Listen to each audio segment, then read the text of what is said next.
Webheads, comic book fans, welcome to another episode of After the Poll. Fans, I'm Mike Spiderslayer. This is Comic Book Corner 2.0. Before we get started, guys, I just want to give a quick shout out to the sponsor of this video, CardMafia.com.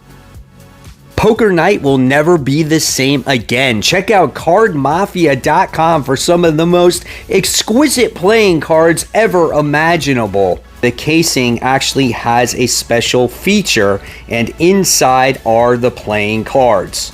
The design that it takes to make these cards are absolutely exquisite. These cards are much more durable. They don't stain, they don't tear as easily. And of course, when you flip this upside down, you get to see Spider-Man is on this card. So whether you're a Spider-Man fan, you're an Iron Man fan, you're a Thor fan, Avengers fan, or other themed decks, you can go on to CardMafia.com. You can order your deck today and you can be the boss of game night. You can use my link in the description box below and you can help support the channel. Coming in at number 5, we have Flashpoint Beyond. This is issue 5 of 6. The series has been pretty good up until this point. I just feel like this book has definitely made my brain hurt. I mean, when it comes to DC Comics, the one reason why I've always said that I love Marvel over DC Comics is because of all the crazy universe stuff that they always have to explain, and I feel like it's just unnecessary just to go so overboard with everything. The opening pages of this book is absolutely insane. Look at this. Look at all this. This is just some info dump with Mr. Terrific having this interview, and it's just 1, 2 pages, 3 pages of all this, and I'm just like, oh my god, I don't care about the Omniverse, the Hyperverse, all the other different Earths and everything else. It just makes things even more confusing trying to understand what is happening in the DC universe. I mean, we get this whole chalkboard full of stuff and it's like, oh my gosh. And then what makes it even worse is you do all this time travel stuff with Martha Wayne, who is the Joker in this world, and Bruce is trying to stop her, and she's traveling between, I don't know, universes, Earths, whatever the hell you want to call it. It made my brain hurt all the way through. Now, the great thing about this book, though, is the beautiful artwork. Here we got Thomas Wayne busting through the glass, and we get to see all the different, I guess, different realities or stories that have happened in Bruce Wayne's life and whatnot, which I thought was brilliant. I really love that. And we get to see Harvey Dent's son reunite with his wife, as she's like the Two-Face in this book as well.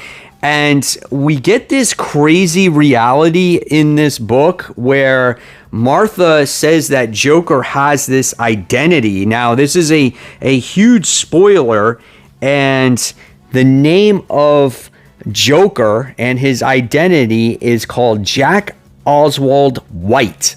And I'm like, what? And she went to go visit him. He was a normal person. He was like a failed comedian. And it's just weird. Like, we don't need to have, I feel like, the identity of the Joker, right? That's what always made the Joker such an interesting character, because we never knew who he truly was. And I think that needs to be that way. So I don't know. Are we going to get to see this other version of Joker in the future?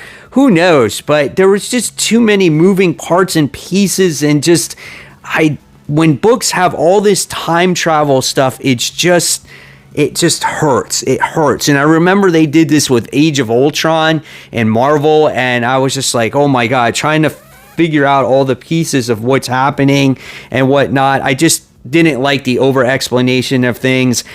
Just not my favorite issue overall, guys. So yeah, for me, this was definitely a disappointment this week. Does it stay number 5? Probably not. Is it going to be my least favorite comic of the week? I don't know. We'll see. Coming in at number 4, we have a new number 1 from Marvel Comics. This is Out Avengers. This is done by Greg Land. And if you're familiar with Greg Land's artwork, you know what you're going to expect in this book. There's a lot of pinup pages. His artwork at times for me does feel a little stiff. So here, for example, we get to see this pinup page, which would be nice as kind of like a poster, but sometimes his artwork doesn't feel like it fits the story too well. There are some interesting facial expressions and whatnot, but the characters just seem off. Their lips, their faces. Thor's hair just looks like, what is that? He looks like freaking Super Saiyan hair in a way, you know? Like, I don't know. It just seems a little bit off.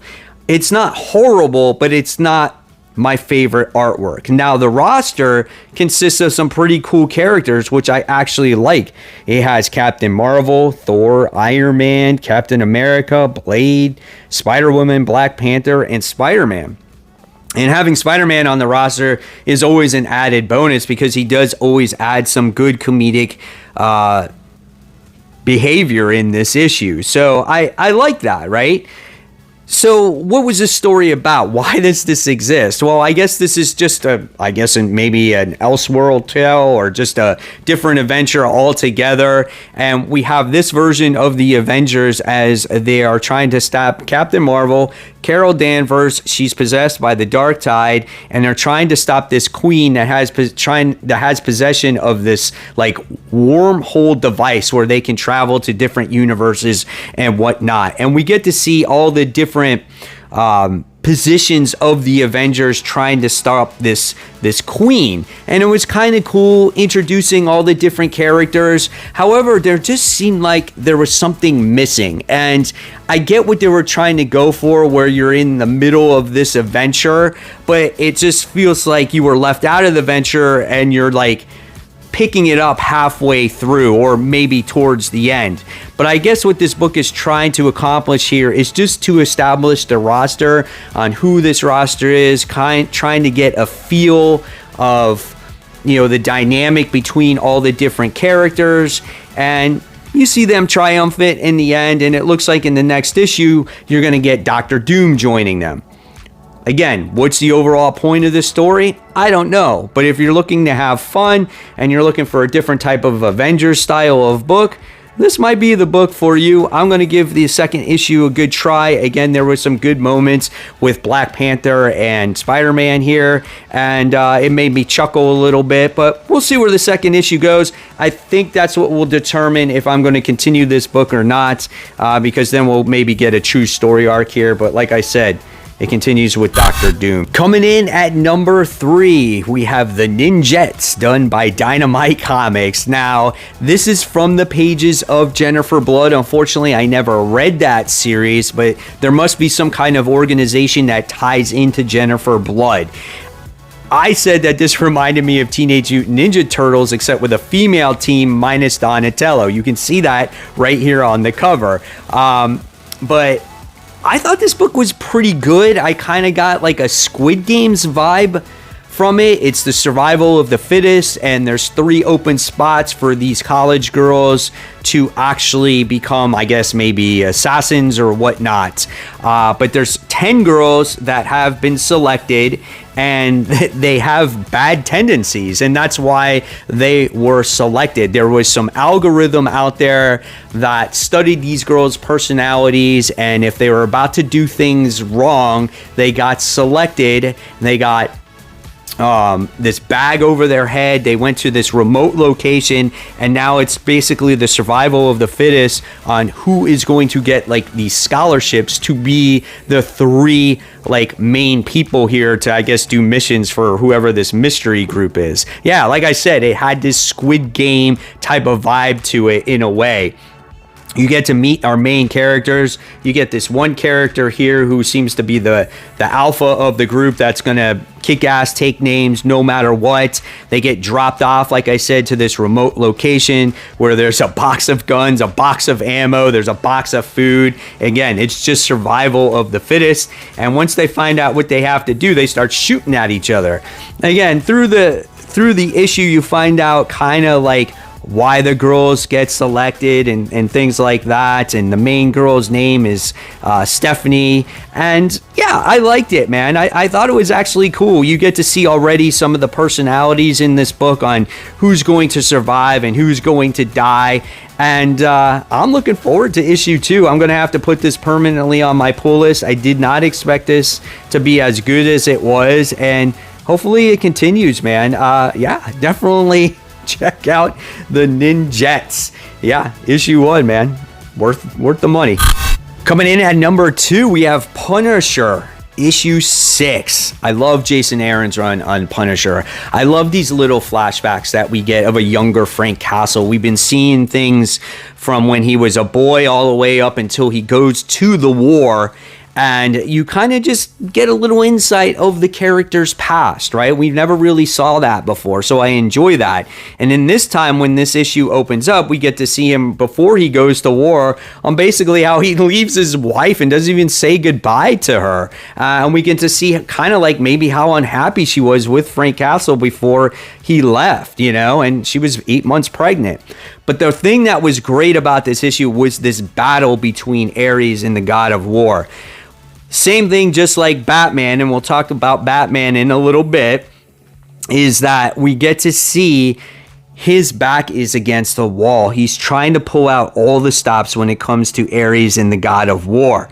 And he just gets his ass beat. Even when he uses his special powers that I don't like here from the Beast to destroy all his soldiers, which is like an uncontrollable like Hulk range. He doesn't know really how to use them or whatnot. It still fails. The God of War just basically throws him into some water, leaves him for dead, right? And Ares is pissed off. He's just like, I trained you. I treated you like a son. How could you do this to me, to join her and whatnot? And he finds out that it was obviously to get his wife back, to resurrect his kids. So he's basically become weak, you know, in hiding. So that's basically what you get out of that battle.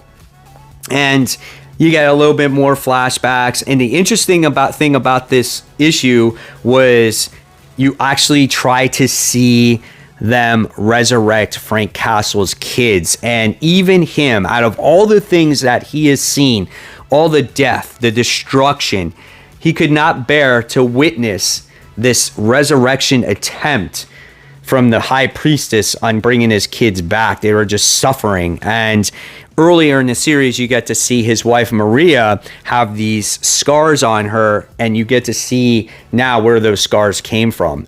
It was just gruesome. It was brutal. It was grotesque, and he's forced to kill his kids. And it was a sad thing to see. And then at the end of the day here, you wind up getting to see the man in the mysterious red suit. And it looks like now we're going to be getting the team up between Daredevil and Punisher. My God, I love this book. It's so well done. A lot of people wrote this book off when it was originally going to start. And I think if you haven't read it, you know, I think you're making a mistake, because this is a very well told story. So always will recommend The Punisher right now. Can't wait for issue 7. Webheads, before we jump into number 1, I want to talk about my live stream that I do every Tuesday night at 10:15 p.m. Eastern Time. It's called Comic Book Weekly. I team up with my good friends Kat from the YouTube channel Comic Uno, and I also team up with Brant Fowler from the YouTube channel called Only Good Comics. Yes, we talk about the week's worth of news, our favorite comics of the week, the big books of the week as well. So again, hopefully you can join us every Tuesday night at 10:15 Eastern Time, and check out their channels as well. So coming in at number 1, you guys probably guessed it as I gave it away before. This is Batman issue 127. Such a great book. Really enjoyed Chip Zdarsky's writing here, and Jorge Jimenez's artwork. So well done from beginning to end. This book kind of continues right where it left off, right? I mean, we do get a couple of pages where we see something from the past with Batman and Superman discussing, you know, what's the plan to take out Batman? Since Batman has all plans against us, what's his plan? And originally, you know, Batman tells Superman, well, it was you, Clark. that's not the truth. Of course, it was failsafe, obviously, as we're getting that in this comic book right now. But who was the creator of failsafe, right? Because at first you're finding out, who is this robot? Who created this thing? And obviously it was a robot created if Batman was to kill people, right? And so this robot was activated, and the person that created was Batman's alter ego, and that is Batman. What's his name? Zur-In-Ra. He's just like an alternate personality that came from a different planet or whatnot. And it was quite interesting to see this version or this psyche of Batman team up with Tim Drake Robin in here. Now, when I read this book, and I think a lot of people think the same way here when it comes to this, is I get Terminator vibes. This thing will stop at nothing to destroy Bruce Wayne because he took a life. And no matter what this thing, gets thrown at, whether it's swords, shields, bombs, rockets, whatever it is, this thing is impenetrable. This thing cannot be stopped. And we get to see them constantly throw, again, everything at it. Nightwing has, the Bat family at his disposal, but they're basically destroyed in minutes against this thing, and now they need to call for backup. So what does Barbara Gordon do? Well, she reaches out to the only man that can probably help them, and that is Superman. And that's what you get to see at the very end of this issue after all was lost. And I was like, oh my God, that is absolutely insane. So here, I'll show you that last page. There we have it. We got Superman. And you know what? This failsafe robot character talks a lot. It's kind of witty, and it looks like it's up to the challenge to try to stop Superman. So I'm very curious to see how is this thing going to stop it? Now, if Batman knows all different types of way to stop the Justice League, right? Came up with every contingency. Who's to say that failsafe doesn't know those plans as well? So can he stop Batman? That will be very interesting. But this whole fight was great. The character interactions were great. I love how even failsafe was destroying the pictures in the Wayne Manor, and Batman was like, you need to stay away from Alfred. And that was pretty awesome, man. So even in an action-packed issue, there was still some emotionally driven stuff here. All the way around, this is a really great book. The secondary story wraps up the story here with Catwoman and the whole thing with Cobblepot's next of kin, but it looks like we're going to get a story here with Zur-In-Ra. So if you weren't familiar with that dude like me, had no idea who he was, we're going to learn more about him. Great book. One of my favorite books right now on the shelves. Don't pass this up. So there was my top 5 as of right now. Can these books overtake the other top 5? Well, we'll find out. I still got Ghost Rider issue 6 to read. Still have Moon Knight issue 15 and some of the other issues to read. Golden Rage issue 2. I have Spawn issue 333 to still read. She-Hulk issue 6. I always have a soft spot for Jennifer Walters. We got that Black Adam, the Justice Society files, Adam Smasher issue 1. That's a mouthful. Dark Knights of Steel, the Tales of Three Kingdoms issue 1. Dark Crisis on Infinite Earths issue 4. I wish I read that instead of the other one. And then I have the Axe Judgment Day Wolverine issue. I don't know if I'll read that, to be honest with you. And then Spider-Man Exodus, that Green Goblin 2099 issue. So we'll find out and see if they overtake these current top 5. And guys, hopefully you enjoyed the video. Looking forward to seeing you on future videos. And of course, if you love the content, I'll leave you more content right here to check out. And guys, always remember, keep buying, keep collecting, but always read those comics. Guys, thank you so much. I will see you real soon. Take care. Bye.